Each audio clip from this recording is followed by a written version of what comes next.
Okay, I think we are on here. Welcome, Iowans for Freedom.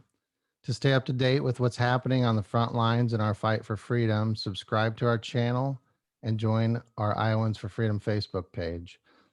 Before we get started today with our interview, I would like to remind you that true freedom comes from within. It's not something that can be given or taken away from you. Viktor Frankl, the author of Man's Search for Meaning, once said, "Everything can be taken from a man but one thing, the last of human freedoms, the freedom to choose one's attitude in any given set of circumstances, to choose one's own way." And that's one of the things I admire about our guest, Jeff Shipley, today, whose website is actually peaceloveiowa.com. He's chosen to stand up for our freedoms and the freedoms of Iowans, and he does it with dignity and grace. Jeff is a district representative to the Iowa House of Representatives and is on the front lines battling for our freedoms right now. Welcome, Jeff. Hey, Oliver, great to be with you today. Thank you for that wonderful introduction. Oh. Jeff's at the Capitol. You can see the wonderful books in the background there. What is that room that you're in right now? I'm sitting in the law library, and I think law enforcement was just checking their head in here to see what was going on. So yeah, I'm at the Iowa Law Library. They got books, like the state of New York statutes from 1865 or up, right, 4 stories high. So it's just laws on laws and laws, and a lot of Iowa history in this room. And I think one of the most beautiful rooms in Iowa here at our Iowa Capitol. So if you haven't been to the Iowa Law Library, definitely recommend you check it out. It was impressive to be there during the legislative hearing on the bill that we're going to talk about today. But I'd kind of like to start with a little bit of your background. Can you tell us a little bit about yourself and how you decided that you wanted to even run for House of Representatives? Certainly. So, just really appreciate your introduction. I love to be a person who stands up for freedom. I am flattered that you think I do it with dignity and grace. I hope that is the case. Sometimes it feels kind of far from true, but sometimes it feels like we're just kind of stumbling forward. But no, I'm in my 3rd year as Iowa State House Representative from District 82. I live down in Van Buren County. Fairfield is the largest city in my district. I lived in the city of Fairfield from 2011 until just recently. Attended school at University of Iowa, and I'd been, I consider myself a freedom activist going back until 2006 and 2007, and had just been slowly learning and growing. Attended my first Republican convention in 2008 for the Ron Paul campaign, and just kind of stayed involved through one way or another, sometimes, kind of distantly, sometimes maybe more semi-professionally. And then, thankfully was elected to the Iowa House. And there's obviously a lot of important issues. And I just pray that I am using my my powers as an elected official to hopefully serve the people. So that's the intent. And that's where we are today. What kind of difference did you want to make for the district, for your district and all of Iowans? I mean, what was the main driving force behind that? So I've always loved Fairfield. One of the things that got me down there was it had a high concentration of Ron Paul people who believed in freedom, the U.S. Constitution. Fairfield's home of the Maharishi International University, or what used to be called Maharishi University of Management. And that had attracted a certain kind of vibe, so to say, of people who are kind of forward thinking, maybe a little bit more open-minded. People who wanted to solve problems in relation to, the food supply, soil erosion, the environment, war and peace, kind of a lot of high thinking issues. There used to be like a UFO cafe in Fairfield when I first moved that was pretty short lived, but it existed. So it kind of had, a little bit of a funky culture and a lot of kind of forward thinking or freedom thinking people all in one area. And I remember thinking early on, my first kind of political gig was, through student government through the Iowa City Council. And I remember being interested in water fluoridation issues and kind of identifying these key areas that were being neglected, where one person could put forth a little bit of effort and hopefully make a big push forward, and kind of find those kind of leverage points where okay, this is where showing up really matters, because a lot of times political activists, they get fired up, they charge forward, they beat their head against the wall for a couple months or a couple of years, they get burned out. So I remember early on in my education, and through just observing the Iowa caucus process, of like, what are those kind of points of political involvement where one person can make the maximum amount of difference. And then obviously, I got focused on the Iowa House and thinking about, looking at my community and thinking about the issues that they care about versus how they were currently being represented. And so one of the first issues I was able to tackle that got me my job was electromagnetic frequency and radiation, and smart meters that were being installed on people's residences. And basically, I was just able to connect with a local activist group that had a lot of fire behind it, because it was a hot issue, because Alliant Energy was moving and deploying these things. And I was able to articulate a financial argument that basically this was a boondoggle from the utility standpoint. So I was able to articulate it in a way that united an even bigger demographic, to use the issue to appeal to as many people as possible. And I was able to pull off a very slim, what some people described a miraculous upset in 2018. And it was just, being able to leverage those just particular points, and that's the thing, it's just politics is just the collective will of the people, or all these complex relationships at any given moment in time. So I don't mean to interrupt you, but when no, you say please, I was miraculous, babbling. when you say miraculous, we were talking earlier, and I had thought somebody had spent, or some of your opponents had spent $100,000 on like kind of a smear campaign against you, and you said it was upwards of $500,000. I mean, how did you beat that? Well, so the 2018 campaign, we flew in under the radar because I didn't declare my candidacy until very late in the season. And also my opponent had just won a special election the year before in a pretty overwhelming fashion. So people thought the race was kind of open and shut and didn't need a lot of attention. So it got a little bit neglected from, I had no involvement from the state party. The state Democrat Party barely helped my opponent.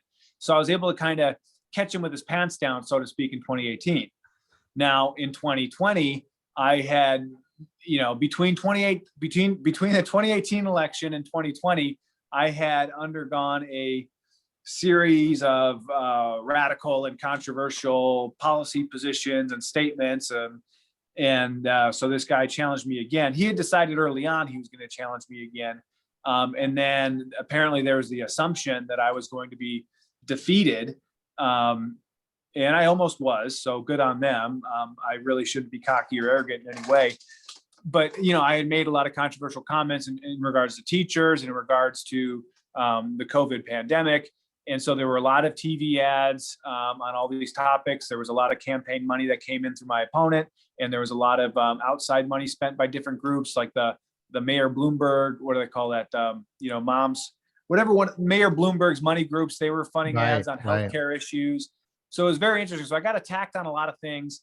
And then I narrowly did lose. I guess the attacks worked, but it's just interesting comparing up ballot, down ballot. And I mean, I knew I had, just from my study of political science, I knew I lived in a district that was trending red, where Trump was going to be very popular in the rural areas. And, they were able to cut into my margins very close. I won by 170 votes the second time. But most people had just written me off, and I guess the polls showed me completely underwater or something. So yeah, the 2020 election further took people by surprise, and thankfully we were able to hold it together, and hopefully we can rebuild and regrow and continue to connect and serve the people, and find ways to, again, dignified and graceful, as you mentioned before, I think is an important aspect that we need to refine. So I need a lot of that anyway. Yeah, and I see that the legislature needs a lot of that. Could use a lot of that. Oh, you noticed that? Yeah, I noticed that. Yeah, too bad. It is too bad. Tell us about this bill. Let's talk about this bill. Oh, shoot. And you'll have to explain this to me. So the HF 889 is when it's a House file, right? So this bill in particular is what they call a leadership bill. So bills are funneled. The last kind of week to even introduce a bill would have been the first week of March. So we're pretty late in the session. And one of the rules says that the House leaders of the chamber, can introduce a bill to get past these funnel deadlines. And so this was a leadership bill that came out And so House File 889 and then Senate File 610 were kind of introduced concurrently with identical language. And so that's kind of how that works. So what's the title of the bill, or what's the purpose of the bill? Oh, well, let me look that up to give you a real specific, exact answer. I don't want to speculate, but bills do have titles. So because you asked it in that way. But basically what happened was the governor on her April 7th press conference jumped in line with what a lot of other red state governors were saying and making statements against vaccine passports.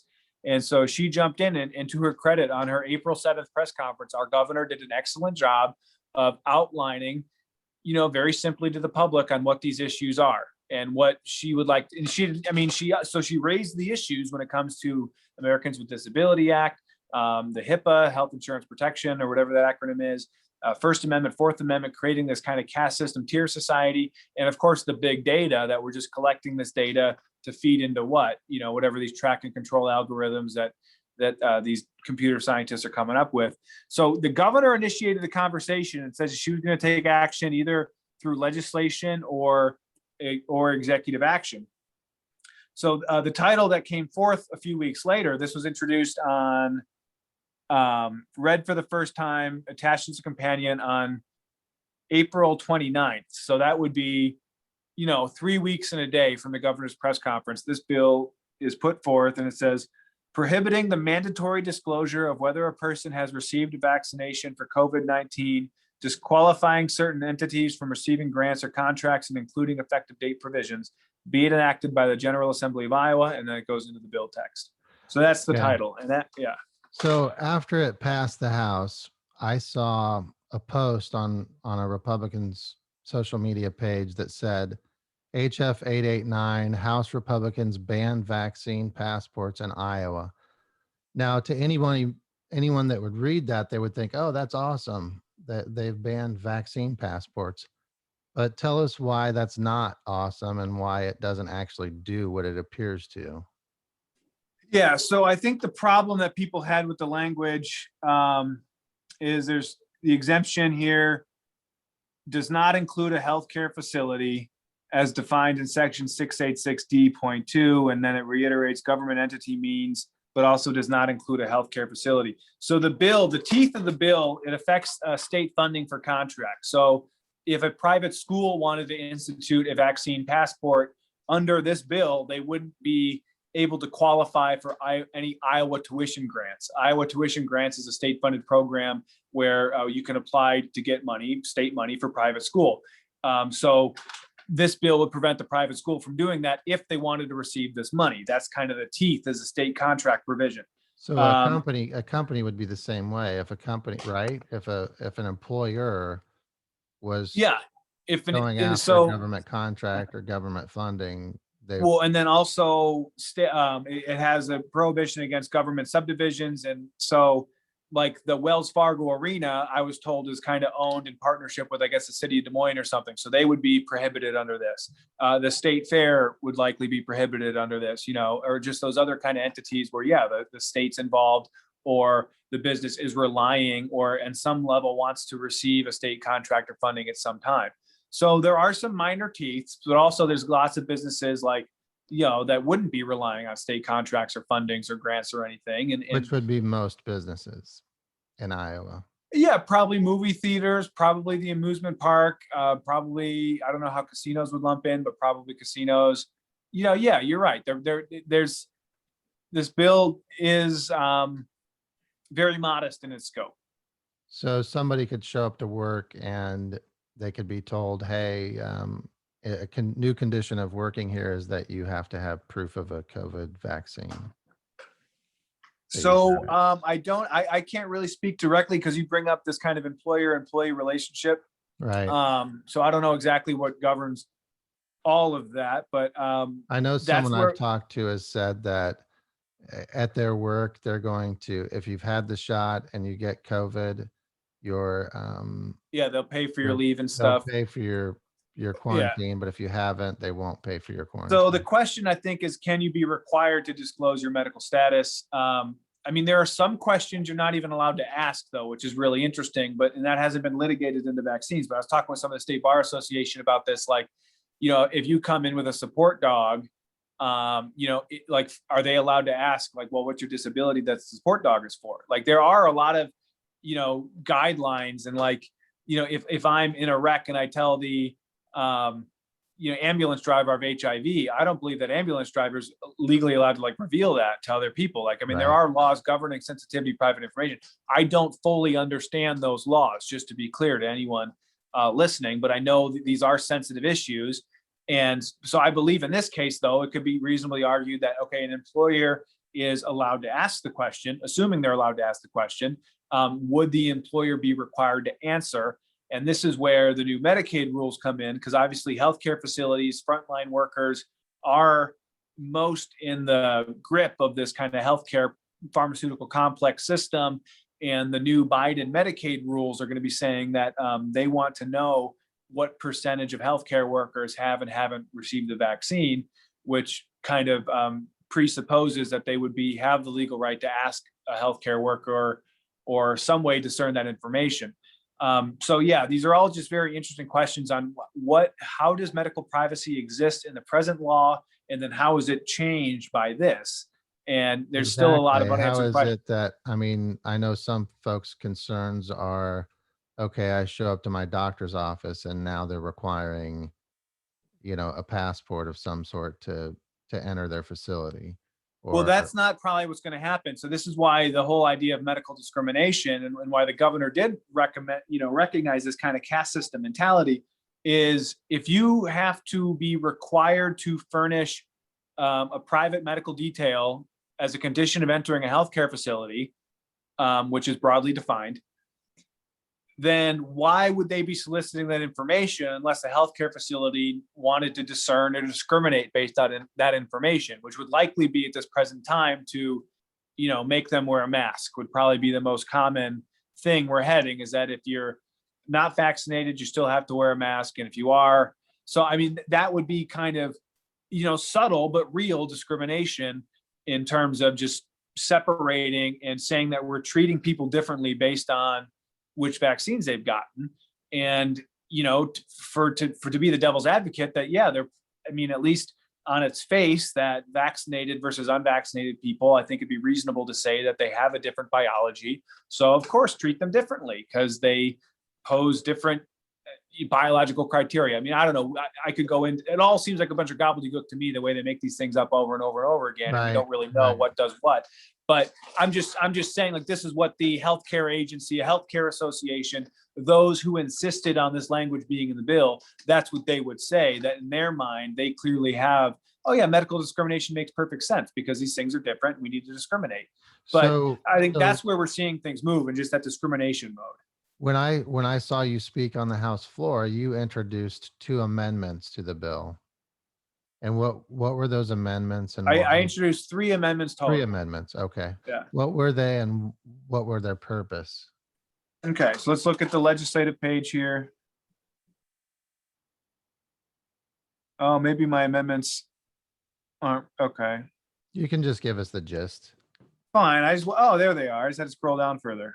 Okay, so no, it didn't come out on 4/29. It was enrolled on 4/23. So it was 2.5 weeks from the governor's press conference as bill came forth.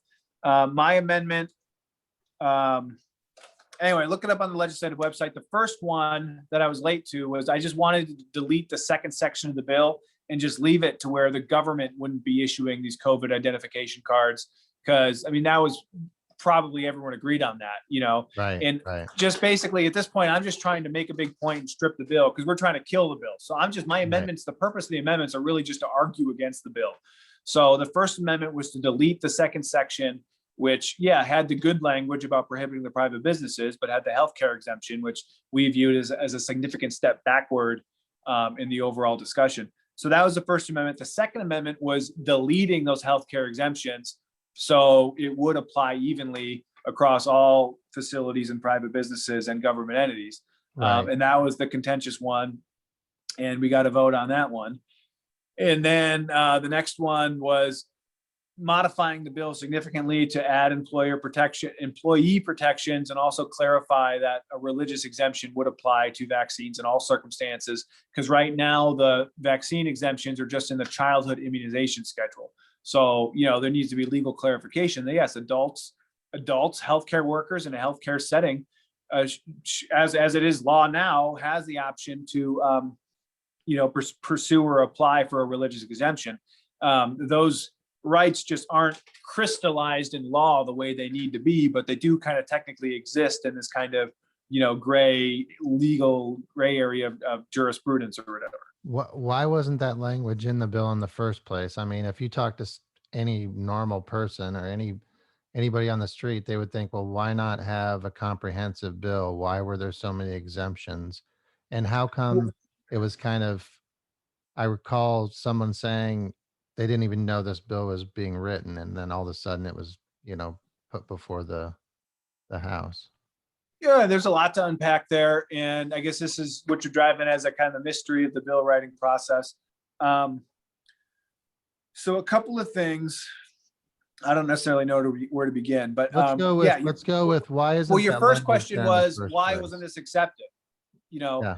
And you're right. That's a very valid question, because these people, they do say that, oh, you do have these legal protections. You do have these legal protections. You're not legally allowed to require an emergency use authorization vaccine. It's all right. I know that's technically true in like the FDA guidelines, but can we write that out and spell it here so it's clearly, if this is something that's already true, yeah, let's just write it down again. That shouldn't be too hard. So there are a lot of questions, and basically the reason why healthcare facilities were exempt is if you just read healthcare facilities as Medicaid and Medicare, it makes more sense. So the prohibition is you can't do this or else you forfeit your state contracts, except for state contracts involving Medicaid or Medicare. And I don't know all the way those dollars play out, but the state Medicaid is a big thing, where there are a lot of monies going to these facilities, and a lot of people do depend on these care. But we are basically in a collaboration with the federal government. We have to play by their rules to get their money, and that's again why all these kind of draconian things on the nursing homes and all the other just terrible policies that everyone is like, why are we doing this? Why can't I see my grandparents? Why are we locking away the old people and making them suffer? Like, that was all basically dictated to by the federal agencies under the federal emergency through all these kind of money tentacles that exist. And again, I don't claim to clearly understand it all, but that's the general understanding is the federal government, their enforcement of the rules is through their funding. And does anyone ever going to stand up to that? Or they just, so that's basically, if you can read the bill, is that, we're prohibiting vaccine passports. The penalty is you're not allowed to get state contracts unless those are unless you're involved in Medicaid and Medicare through these healthcare facilities. And then, we don't want to pick a fight with the federal government just yet. Interesting. So where is the bill out right now? I mean, I saw that it passed the Senate. Yeah. So I believe it's on the governor's desk. And I think she's, agreed on the language ahead of time. I don't quite understand all the machinations between legislative leaders and the governor, or again, just realizing that everyone's really human. Everyone has a different perspective. And we've tried to initiate conversations with the governor, and, it's hard to tell what people are really hearing and what priorities there are. I've encouraged a lot of people to contact the governor's office on this. I think they have been getting calls. I've also talked to a few legislators. Tried to get through, and I've always gotten a recording. I've left several messages. And I've heard a couple people have talked to a few liaisons. Persistence is always key. Yeah. Persistence, because it's always not like, what do you want? It's how bad do you want it? And if you can demonstrate that, and that's why even like, I don't know, Oliver, my people in Fairfield, I got a gal, she said, well, do we need to go sit outside the governor's office and pray or chant or hunger strike, or what do we need to do to get an audience with her? Because that has been an issue in terms of just accessibility and directly responding to the people. But overall, like from my perspective is, she wants to do the right thing. I mean, more often than not, and just how much of a tremendous responsibility that is for a woman. She's a human being. She's, I think, someone who genuinely loves Iowa, but is faced with these really gigantic tidal wave, global history circumstances of life and death, where a lot of people hate her no matter what. And God forbid there was an outbreak in a nursing facility and they blame her for that. Like, it's got to be nerve wracking. And then again, just being such a power center, there's got to be all sorts of snakes and manipulators trying to. So you mean you can't just pick up the phone and call her and she'll answer? I don't have that access. I know other people have closer working relationships with her. I did have a personal conversation, but it was a little bit truncated. So I've technically connected with her 3 times. She has legislative coffees on Thursday mornings, or at least she did back when we had normal legislative session. And then I did have a meeting with her Friday after the bill passed, and she's a very receptive audience. I mean, I really like the governor, and I think, again, she has to do what she feels is right. And I guess from our perspective, that making sure, there is a long ball game, and obviously we see which way this is going. That, okay, the Biden administration demands the privacy rights of healthcare workers, and we're just going to give them away. Obviously, what's next? When this becomes fully licensed, they will make it mandatory for employment, and they'll shun you if you don't take it, and they will create this tiered system. I mean, the vaccine passport system is a huge global force. It's not going anywhere. We're facing tremendous, powerful things that are really hard to comprehend about where this agenda truly is coming from. And so it's like, yeah, we need the governor's help, but really we need to really strengthen ourselves and build the grassroots network that if the governor was to really say, pick a fight with Biden's Medicaid, that we, the people, would be able to carry that water for her and, offer the protection she needs. So it really is this kind of mutual relationship, and why I know a lot of people don't have nice things to say about the governor, but I really want to hold her in high esteem. And just, in my opinion, I view my role as to protect her and just just make it safe. And then, I don't know, I'm just thinking the very best because I want to see the very best in people and realize that there's a lot that I don't comprehend. So but yeah, anyway, the bill's on the when governor's will desk. she sign this or not sign I don't it? know. I haven't had the heart to ask her liaison yet because I'm afraid of the answer. But she did publicly say on Facebook, this is the thing. So her Facebook and Twitter said she was going to sign the thing. But does she manage her own social media like that? I don't even know. So if she didn't sign it, what would the next step be? Well, I think arguably this thing should have been handled in emergency order anyway. So my big argument was that, governor, I mean, all this stuff is related to the public health emergency.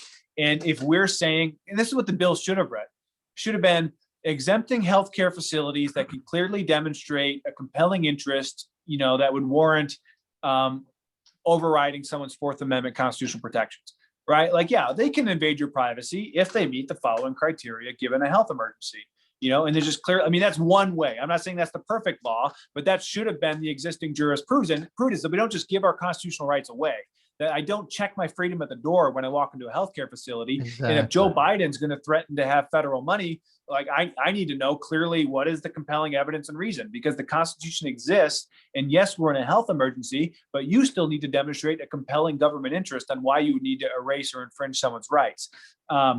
Anyway, that's a whole conversation. So anyway, the point I was saying is that if I was the governor, which I'm definitely not, I would I could veto the bill and I could solve this problem in the executive order and with an executive order in the emergency order, because it is relevant to the public health emergency. I mean, anything relating to COVID-19 shouldn't really be in the Iowa code books. It should be under the emergency order that's governing the emergency. Right. Which And has been moved back, right? The date of that ending.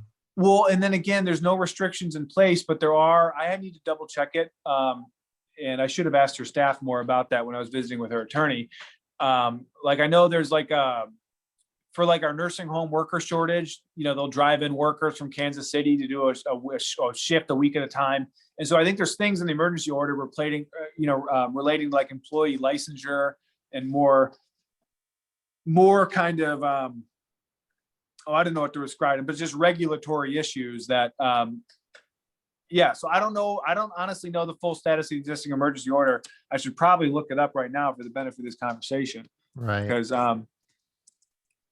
so I believe we are still in a state of emergency. I do believe that. So if she passes it, then what do you plan to do, or what can be done about it? Well, the problem is the bill doesn't do anything is the problem. It doesn't really offer any substantial legal protection. And that's the way it should have been sold. And like, okay, does it hinder people's legal protection? Arguably, but it just depends on the natural evolution of the law and how the law is applied. And yeah, I believe that it did. I thought the language was so offensive that in the code, it's basically allowing medical discrimination, and basically I think it's unconstitutional because it doesn't make any Fourth Amendment considerations. And it's not the government this is what they always say. This is what the fake conservatives say. It's like, oh, it's the free market. If the healthcare facility needs to violate your rights and they're a private business, they can do it. It's like, no, the private business is only violating my Fourth Amendment rights because the government is telling them to through, the liability code that makes them compliant with the CDC or these Medicaid rules, which we already kind of discussed. So, it's just a giant mess. But I got the proclamation disaster emergency signed. The latest one was April 30th. This is the last week. So we'll see what's still going on in here. Employee and public protection.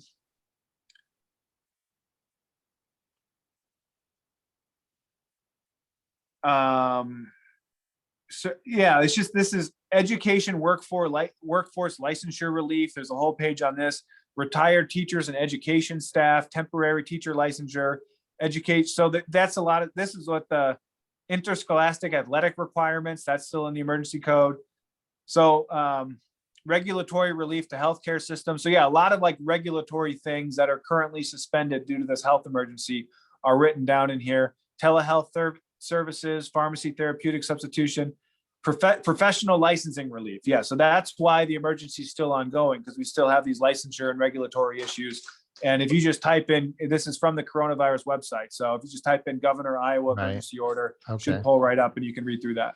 So what, I know that people that are watching this, one of their questions is going to be, well, what can I do as an Iowa citizen for, to make sure this, or what can I do right now? They know it's passed both the House and Senate. They know it's sitting on her desk. So definitely call the governor's office, or on the governor's website, there's a little electronic option to submit your opinion. Be in touch, be persistent. This is important. So it does justify calling once a day or twice a day if you don't get an answer. And hey, you just need to tell them how you truly feel. And I mean, that's the best thing we need to do. We need to create a bridge and an avenue and a genuine human connection between ourselves and the governor's office, but also our local elected officials. So for anyone watching, like, you should be acquainted with who your elected representative is.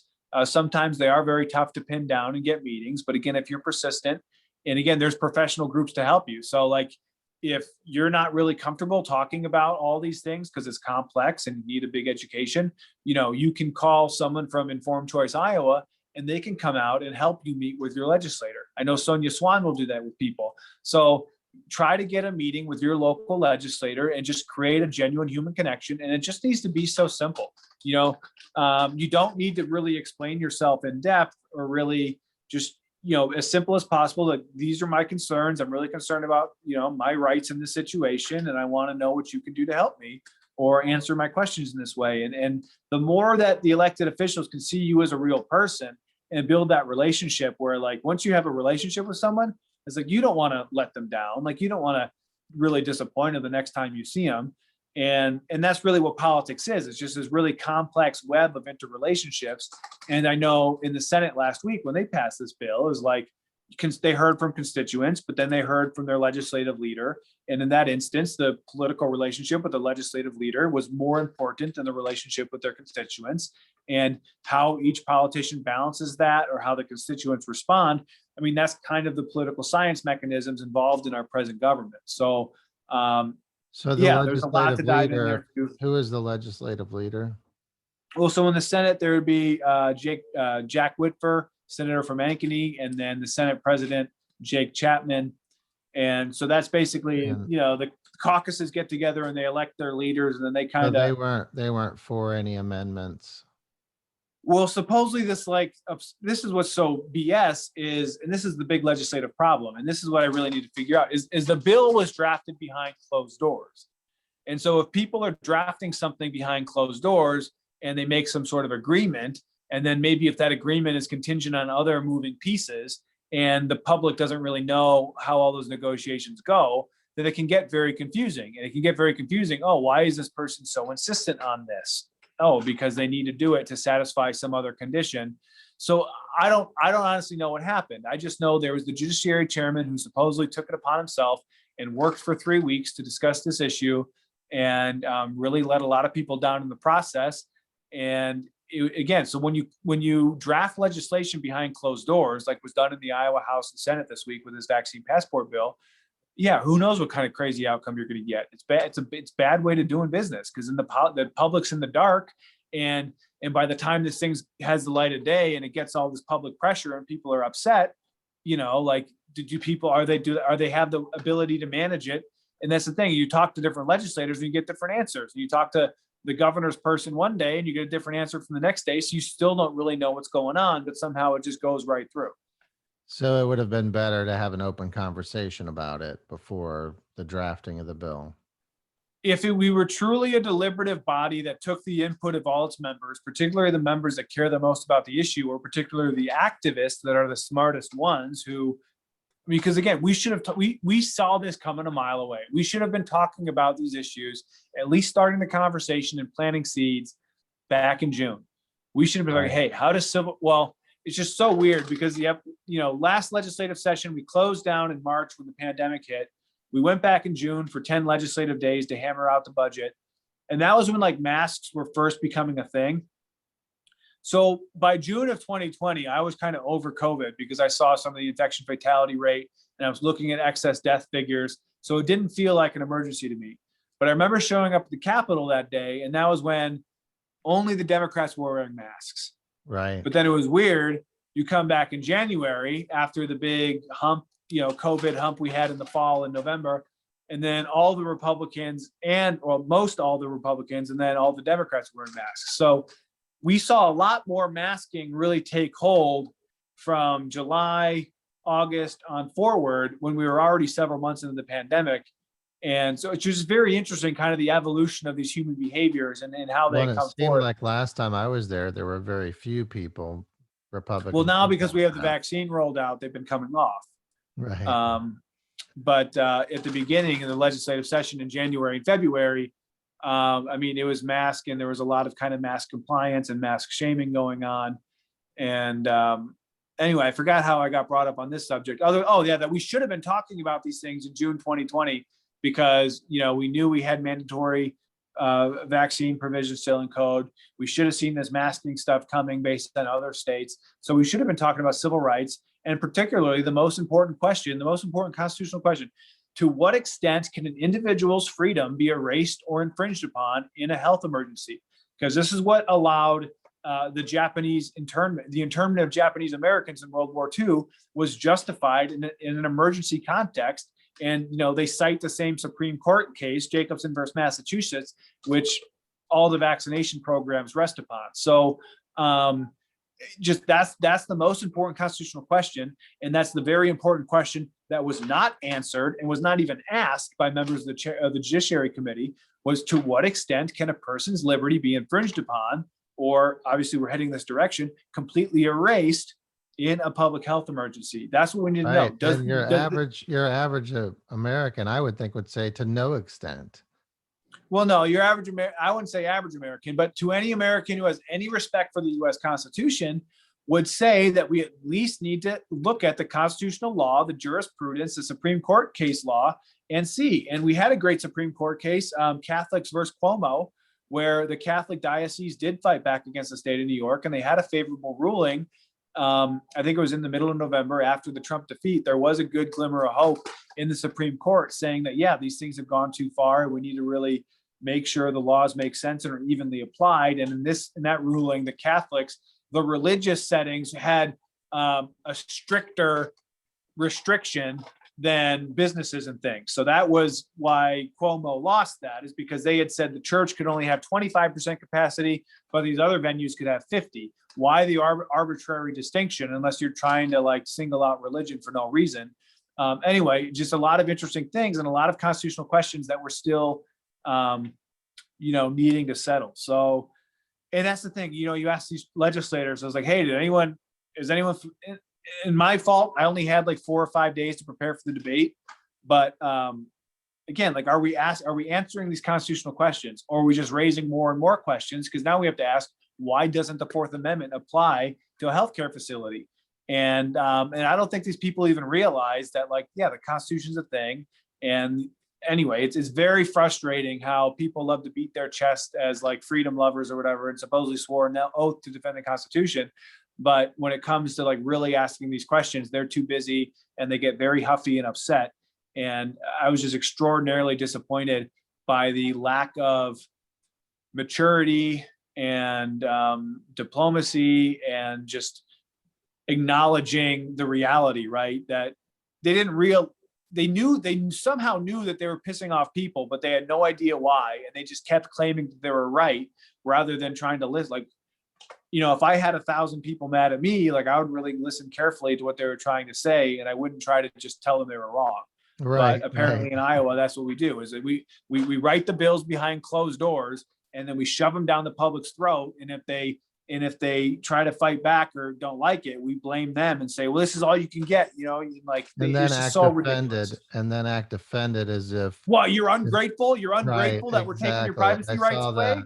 That's I saw exactly that. what they did. And it's so despicable. And that's because it's the ignorance and the arrogance. The arrogance is what lets in the spirit of the deceiver. So that's Right. why, like, to me, this is a gigantic elephant's nose under the tent, because I know which way Biden administration is going. We know that they're going to push these vaccines as hard as possible up until the 4th of July. And we'll see if they make up a herd immunity figure or not. What they'll probably do is say, not enough. We didn't get enough herd immunity, so the emergency has to continue. And they're going to blame the anti-vaxxers and the domestic right-wing extremists or whatever.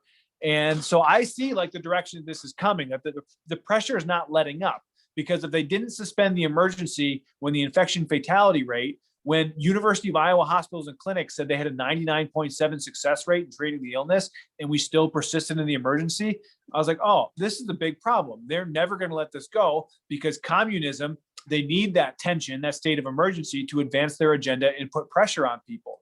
So Well, I as don't we're understand. talking about this, let me ask you about this. And I don't know if I should even bring this up, but at my kid's school in a classroom, Oh, in the social persuasive studies paper class, thing.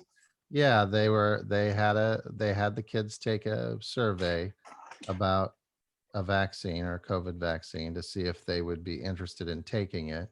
Then they had them read an article, then take another survey to see if it persuaded them to change their mind in any way. So my question is, why would the school system be asking my kids or our kids those kind of questions, and what does that mean for us? I assume you want my honest answer. I don't know Yeah. how to sugarcoat this. Right. I mean, I don't know how to sugarcoat this, but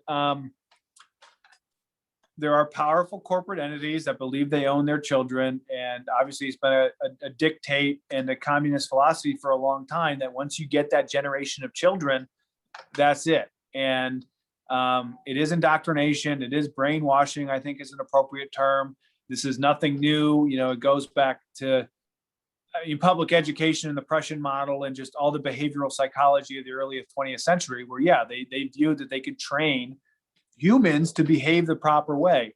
And they didn't want any more Leonardos or Michelangelos or grateful artists. They wanted compliant, obedient human capital for their new industrial economy that they were making. And that's pretty well documented in a lot of people. That's not really even controversial at this point, that that's how the education system was designed. Already in Iowa code, it's in there that they have to instruct the children on the existence of the HPV vaccine and how the HPV vaccine can prevent cervical cancer. So in the present curriculum, they already have pharmaceutical marketing campaigns. Wow. Now it's a paid marketing campaign, because you better believe that legislators in this building were paid to put that in code, right? How are they paid? Through campaign contributions. Wow. Look back in time. It would be very interesting for any political scientist who's watching.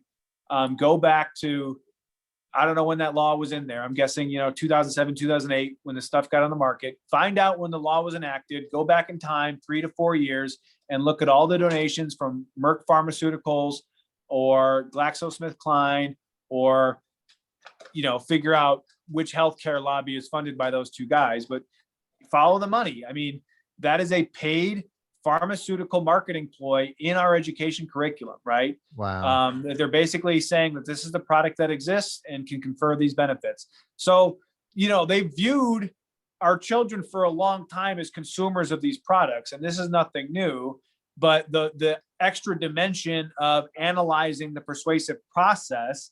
I mean, the only thing that would creep me out even more is if they had to type their answers in the computer, so an AI algorithm can assess, what the most, because we did see studies that universities I were can't moving forward imagine with. they wrote it down on a piece of paper because they don't use them anymore. It was probably, looking into it. I'm going to find out. Well, but that was Oh, something. I mean, I don't remember which institution it was. I want to say Yale, but I don't know if that's right. But there was research being published on the best way to convince someone. Because again, this concept of vaccine hesitancy or people who resist mandates, this is nothing new in the world of public health. And if you read Edward Bernays' book, Propaganda, when he's mentioning useful purposes of propaganda, convincing the public to go along with a mass vaccination campaign is the first thing he mentions. So wow. this has been a I part will of check human that out. society for over 100 years, and they're just perfecting it to where they can have it directly in front of our children, and they can analyze exactly, because that's what they want to do. They want to know what's most persuasive, what makes a 11 to 14-year-old tick. Because if you can hack the neurology and the decision-making process of an 11 to 14-year-old, you can, chart the destiny for the rest of their lives.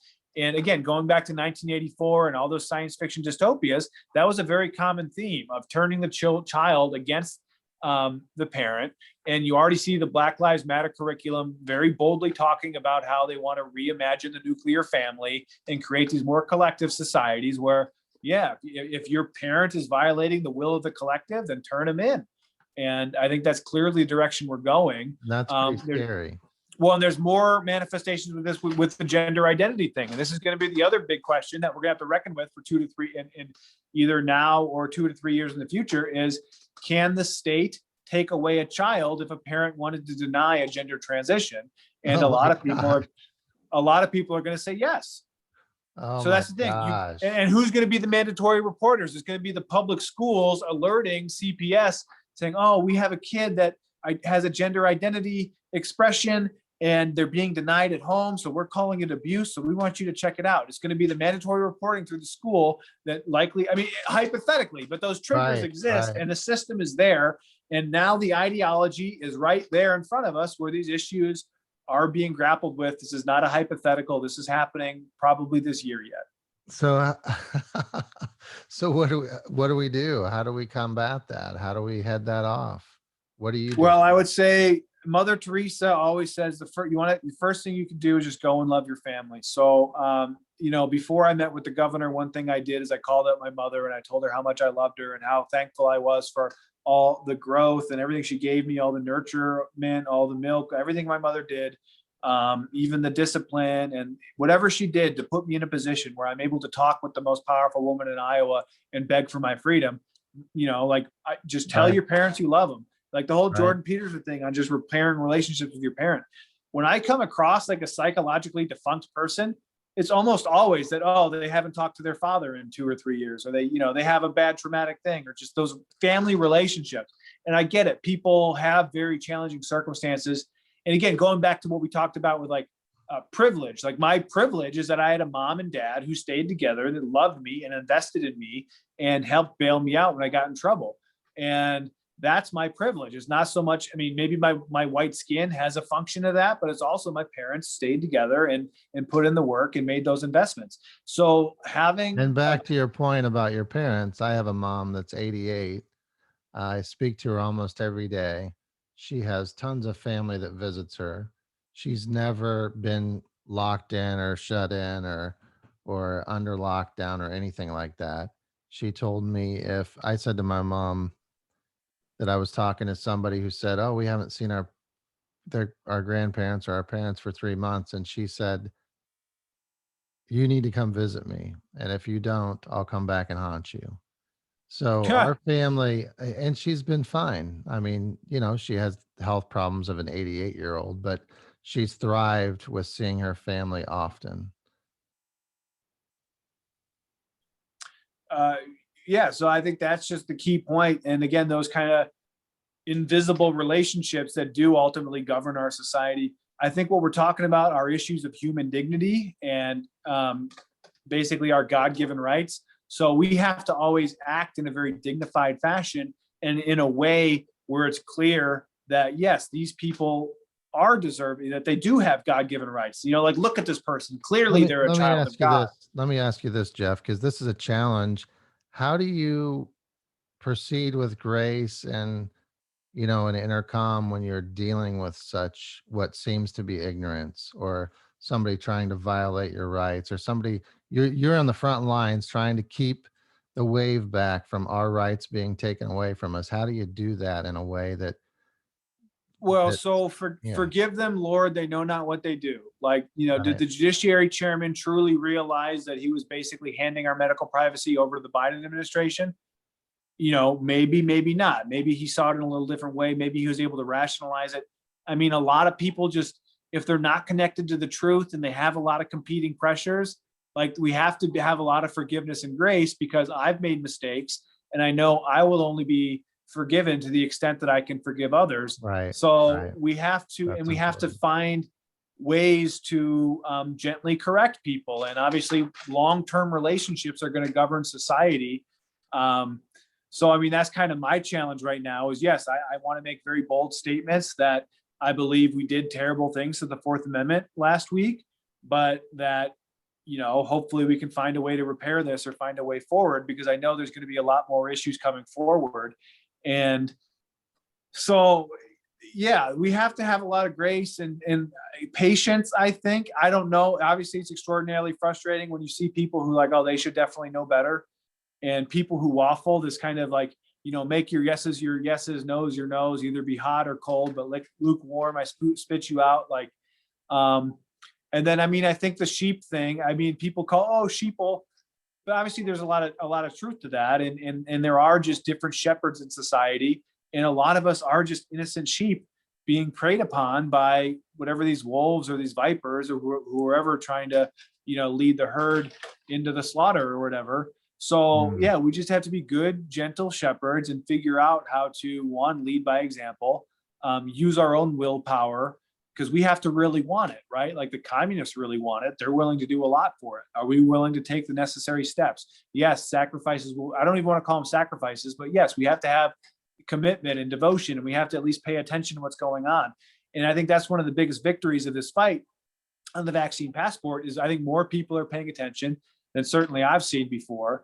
And they're aware that the devil's in the details and they need to be paying attention to them. yeah, And even if it's only a few people, that's the thing is it starts with a few, and it's just creating those brush fires, because I think that's the thing. A lot of people do want the same thing. They just maybe have a hard time articulating it.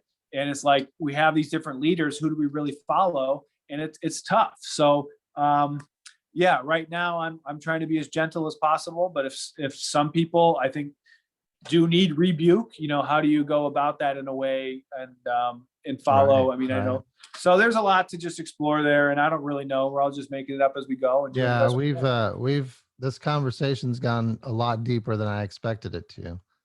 We've touched on a lot of things. When's the end of the session? So right now they're debating budgets. It was supposed to end on April 30th or May 1st or whatever. That's when we stopped getting paid. So we're technically in overtime, and there's big budget disagreements between the House and the Senate. A couple of the disagreements are tax policy. Um, there's a move to move the mental health tax levy off the property tax levy. I don't know. It's really complicated. I don't really have a strong opinion. I could argue both ways, but a $50 million funding difference in some of these things. Anyway, so some complicated budgeting items that some people apparently have strong enough opinions on to really go to blows and carry things out. So it's very kind of weird where, again, each chamber is governed by these leadership structures, and they kind of just ask you to trust them and follow their lead, but you don't really know where they're going. It's just kind of weird. But anyway, that's what's happening. Is the House and the Senate are debating a budget, and we'll see if they can reach an agreement. Otherwise, they'll have to go to some sort of conference committee or something of that nature. So what do you do between sessions? What do you do this summer? What do you do to prepare for Yeah, the I'm next one? trying to figure that out. I want to be, I want to keep active in the political organizing. There's a lot of projects that need to happen. There's a lot of things just need to get done. Previously, I was kind of trying to work in cultivating the local food space. I was a kind of a cheerleader, or I called myself a sales rep for a sauerkraut company. We have a lot of fun at farmers markets, and then the pandemic swallowed that up, and my buddy Dan ended up moving to Texas. So we had a really, really great sauerkraut product, but the problem is that we're a little bit incompetent and a little bit too lazy to really push it forward. But now he's a great chef down in Austin. Yeah, there's a lot of things I need to do. I want to continue continuing my legal scholarship and just studying and reading and gardening. And I think we really need to prepare and build the new world. So like creating more, local spaces for exchange. We have a lot of kind of local food co-ops that I want to get more involved in. There's events and things I want to do, people I want to meet with. Yeah, I don't know what the summer's going to look like, but it looks pretty busy. And it just seems like there's a lot of political needs right now that I'm being called on quite in other areas of the state that I'd love to attend to. So, I got to keep my people at home good and happy down in District 82, down in Fairfield and Van Buren County and Davis County, and then hopefully branch out and continue connecting with people and I wish just confronting these legal issues. Yeah, I wish we had somebody like you in our district. Well, again, it's just, I think that person will emerge because I think that's the thing is once people start showing leadership, because that's the big question is, okay, the hardest part of my job is like, what the heck's going on, right? Like, taking a few days to really figure out why this healthcare facility exemption's in there. What does that mean? How does that apply? Like, what is going on? And then what are you going to do about it? So there's, if you can answer those two questions, things get pretty easy. But asking and discussing those and finding agreement on those two questions, that seems to be the difficult part of politics. Yeah, because it seemed like the yays were 32 in the Senate, and there was only one Republican that voted against it, and that was Jim Carlin. Yeah, so I don't know what happened in the Senate discussions. I was hoping there would be a little bit more of an opposition. I can say I know they were in caucus for a little bit discussing it, but I was disappointed to see that. Because I think there were senators that knew better, and I think there were senators that have been hearing from constituents, but apparently, when they cracked the whip. So that's what's interesting to me is like, okay, what motivates the politician's behavior? Who are they really listening to when it comes time to push that button, and why?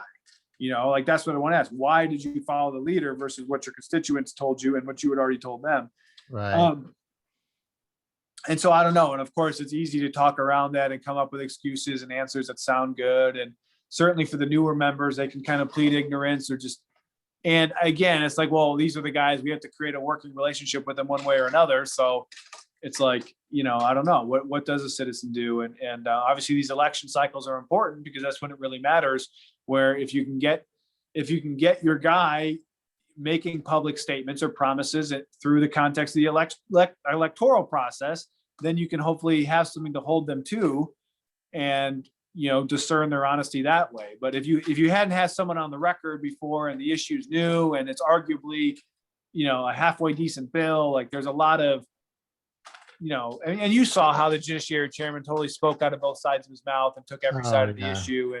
And that's what I think was so disgusting. But, they believe their own BS. Yeah. I mean, if you believe your own BS, yeah, and then people do believe it because it's like, oh, he BS'd me. He made me feel good about why I, whatever. Like people do like, being BS'd. It works. Right. Yeah, we had an interesting conversation, but anyway, well, thanks so much, Jeff. I think you should tell him to turn the AC on in there. You're looking hot. No, it's very cool. Do I look hot? I just get worked up because my heart's on fire for freedom. So sometimes it's like, whoo, get hot in there. Well, we appreciate it, man. It's heartwarming to know that there are people like you fighting for our freedoms every day. Yeah, I just your prayers for grace and dignity, and that I think is going to be the crux of we are preserving our human dignity. Human dignity is a real thing, and it's sacred and it's beautiful and it's worth protecting. And I'm worth sacrificing everything. Not some people tell me to stop using the word sacrifice. Do you have a strong opinion on the word sacrifice? Well, it depends. I mean, does that mean not watching Netflix late at night so you can be working on something for the legislator? I'm addicted to YouTube. Well, there are some Netflix. It's been a while since I've been addicted to What's the Netflix, but sacrifice? I mean, is it leading a normal life so that you can actually be out there fighting for the rest of us? Or well, that's the thing is what this word normal. Like I couldn't really imagine. So I got here because I was trying to write jokes and do comedy, but in my head, I kept thinking about giving these political lines. And that's what naturally gravitated me to really pull the trigger and run for office. And thank goodness it worked out by the skin of my teeth. And so, you well, do that feel makes this. sense. Well, you feel the serendipity, you feel the synchronicity, and like you feel belonging and timing and just purpose. And so I don't know, there's just a lot of mysteries to the I think a universe. lot of people walk around without a feeling of purpose. And that's That's why they're kind of depressed and uncommon. anxious. And that's Yeah. what, and that's the thing is when I'm connected with my feeling of purpose, it's a lot easier for me to put my phone down. It's a lot easier for me to, turn the TV off and to get my exercise in because I'm exercising for a purpose. So that's something I've noticed about myself too, where like this month of April, where I was kind of just like, just sitting around wondering what's going on, like knowing that I have important work to do, but not knowing what that was, like my health was deteriorating. Like I was eating more from that emotional kind of unease position. And then boom, this happens. And I've been able to fast and intermittent fast and get Right. better night's sleep and be more focused because I was connected with an immediate urgent purpose that was propelling me forward in life. So that's what we have to capture for all of us. And that's what I think is going to let these pieces, because I think that the earth is transforming. And certainly there are opportunities on this planet that have never existed before. This is one of them, being able to communicate in this way, being able to upload this to the Right. internet where we still have a chance to broadcast to as many millions of people care to watch it. So there are just so many infinite opportunities where, people are tripping into fortunes with $100 on a crypto gamble. Like it's a very, very fluid universe where a lot of things could come into being and a lot of things are changing. And so we got to go with that flow. We got to ride the wave, hopefully connected in that unconditionally loving heart space, because just holding that space and my theory on just electromagnetism and what the human heart is truly capable of and how it upholds, the subtle vibrations that uphold consciousness and our reality. Like the more people that are operating at unconditional loving kindness, like we're all our own personal cell tower for this new reality, this new heaven. Right. And we are clearly separating. Like the medical discrimination is real because there's people clearly going in different directions here on this planet. And anyway, that's a much larger thing. Well, But it I've been is. I thinking mean, about it a lot. I starts think I'm with, onto something. it starts with the self, I Well, mean, and we work on heart-centered thing that ourselves and we work on our hearts and Well, and realizing, okay, because a lot of people feel insignificant, but if they knew that their heartbeat, that subtle vibration and that wave that it sends forth can be detected 50 feet away, like that, wow. yeah, and then because and in theory, it extends infinitely. They can just Right. measure it. They only have the sensitivity to measure it that far. And then it interacts with everything. So my heart Right. field in this room is technically interacting with every book in this library and even like the residual heartbeats of the people who are here hours today. Like, I don't know how that grand cosmic mesh of frequency and vibration actually works in our reality, but it's upholding it. And that's what is the thing. That's why I say all you have to do is really show up. Just show Right. up and show up with love. You don't need to have the perfect speech. You don't need to be, the expert. You don't need to have all your ducks in a row. You just need to be where you need to be. And if you could do that in that position of love, then good Right. things are going to happen. Like it really is. Like we need to find the very, very basic things that hinge on creation. And it's Right. and we need to do those things. And Well, it's and showing up. people need to slow down, realize that every moment is a part of your spiritual journey. Every interaction should be an intimate interaction. When you view other people as spiritual beings, you're less likely to have the emotional outbursts and have the confrontations that you see sometimes up there. But people just get so caught up in their mind and their ego and their position. Well, and caught up in the mind too. And that's where I need to cleanse and purify. Because if you're thinking confrontational thoughts, then the confrontation is a Right. lot more likely to Right. happen. But if Right. you're thinking of the peaceful resolution thoughts, then Right. that's going to open up that avenue much more broadly. So yeah, all of us need to harness these subtle powers that exist within us. Prayer is real, right? Like Very if real. if the frequency in my phone can transmit this data stream to the cell tower and ping it back to wherever you are, like that's transmitting the information through very, very subtle vibrations, which we also have the power of. So if it Right. works for a YouTube video, why wouldn't it work with a prayerful petition to the creator of all? It Right. works. It works, people. Like there's definitely power in prayer. There's going to be power in collective prayer and just collective orientation of this energy. So we need to harness everything we got, starting in our head, starting in our mind, our words, be pure, be uplifting. Philippians 4:6, think beautiful thoughts. There are a lot of ugly things that I see a lot of people get very sucked into. And I've been there as well. And there are terrifying things that need to be reckoned with, but don't dwell on those. And certainly Yeah. don't be Yeah. being the purveyor or spreader of fear. You can identify problems, but hopefully you're coming forward with a hopeful, optimistic solution, because that's what's going to attract more people. I mean, because that's the thing, we're just beacons and lighthouses. And if we're, being joyful, if we're sharing laughter, if we're eating healthy, good, delicious food, and we're actually solving the problems of the world, a lot of people are going to want to be a part of that energy, and we're going to grow and grow and accumulate, because we are true leaders, and that true leaders that people can look to and be like, yeah, I'm comfortable following that. Right. Right. No, I agree for sure. Well, Jeff, Yeah. Wrap it up, huh? thanks so much for your time and for gosh, I mean, you opened up a whole different world there. I Well, thought hey, we I talked about know, the I know bill, and you're in there's the there's fight. so I much know, more. I know you're standing up for human dignity. And I just hope that, together through this dialogue, through talking about these things, that we can help just serve our fellow human beings and just create a beautiful world for ourselves and our children. For So, sure. all Well, right. Thank you, man. Appreciate the yeah, chance. thank you. You have a great weekend, and God bless you, and thank you for your time. You bet. Take care. All right. Well, and everyone else, thank you so much. Um, subscribe, pray, call your governor, and we will see you next time.